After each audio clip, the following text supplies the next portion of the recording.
எனக்கு ட்ரேடிங் பற்றின ப்ராப்பரான நாலேஜ் இல்லாமல் ட்ரேடிங் பண்ணி கிட்டத்தட்ட 26,000 ரூபாய் எப்படி லாஸ் பண்ணேன்றதை பற்றி சொல்ல போகிறேன். நான் சொன்ன அந்த பினோமோ இந்த பைனரி ட்ரேடிங் ஆப்ஸ் பற்றிலாம் சொல்லலை. அது ஃபர்ஸ்ட் ஆஃப் ஆல் ட்ரேடிங்கே கிடையாது, அது கேம்லிங். ஸோ அது மோஸ்ட்லி யாரும் யூஸ் பண்ணாதீங்க. நான் சொல்லிட்டு இருக்குது இந்தியன் ஸ்டாக் மார்க்கெட்டில் ட்ரேட் பண்ணுறதை பற்றி.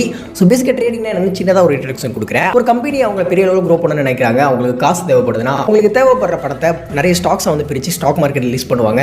ஸ்டாக்ஸ் எல்லாமே டெய்லி பை அண்ட் செல் நடந்துகிட்டே இருக்கும். ஸோ அந்த கேப்பில் என்ட்ரு ஆகி அந்த பை அண்ட் செல் நடக்கிற இடத்துல வாங்கி விற்றோ இல்லை விற்று வாங்கியோ ப்ராஃபிட் பண்ணுறவங்க தான் இன்ட்ராடே ட்ரேடர்ஸ். ஸோ இதிலே பார்த்தீங்கன்னா பேங்க் நிஃப்டி நிறைய விஷயங்கள் இருக்குது. அதுலேயும் ட்ரேடிங்லேயே பல ஆப்ஷன்ஸ் இருக்குது. ஸோ ஈக்விட்டி ட்ரேடிங் இருக்குது, அண்ட் தென் ஃபியூச்சர்ஸ் அண்ட் ஆப்ஷன்ஸ்னு சொல்லுவாங்க.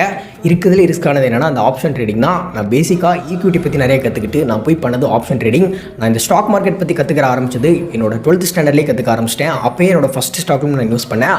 அந்த ட்ரேடிங் பற்றி எனக்கு பெரிய லெவலில் நாலேஜே இல்லை. எல்லாரும் பண்ணுறாங்க அப்படின்னு சொல்லிட்டு நானும் யூடியூப்பை பார்த்து பண்ண ஆரம்பித்தேன். ஃபஸ்ட்டு அண்ட் 5,000 எடுத்துகிட்டு வந்தேன். அந்த 5,000 2 நாளே இன்னும் 3,000 ரூபாய் சம்பாரித்தேன். 8,000 ரூபாய் இருந்தது. ஆனால் அந்த 8,000 ரூபாயை அடுத்த 2 நாளே ஃபுல்லாக லூஸ் பண்ணேன். அது மாதிரி அடுத்து ஒரு 5,000 6,000 இப்படி எடுத்து வந்துட்டே இருந்து ஒரு டைம் நான் கொண்டு வர பணம் 0 ஆகிட்டே இருந்தது. இந்த மாதிரியே டோட்டலாக பார்த்தீங்கன்னா கிட்டத்தட்ட ஒரு 6 மாதத்தில் 26,000 ரூபாய் லாஸ் ஆச்சு. ட்ரேடிங் பற்றி ப்ராப்பராக கற்றுக்கல. அப்படியே கற்றுக்கிட்டாலும் அதில் ரிஸ்க் அதிகமாக இருக்குது. அந்த ஆப்ஷன்ஸ் பக்கம் நான் போயிருக்கக்கூடாது. பட் என்ன இருந்தாலும் இந்த தவறுகள்லாம் பண்ணி 26,000 ரூபாய் லாஸ் பண்ண அப்புறம் தான் எனக்கு இதை பற்றி கற்றுக்கணும்னு இன்ட்ரெஸ்ட் வந்து அதை கற்றுக்கிட்டு கரண்ட் இயரில் நான் பண்ண லாஸ் எல்லாம் ரிகவர் பண்ணி ப்ராஃபிட்டும் பண்ணேன். அது எப்படி அப்படின்றத அடுத்த வீடியோவில் சொல்கிறேன். அதை பார்க்க மறக்காம ஃபாலோ பண்ணிக்கோங்க. பாய்.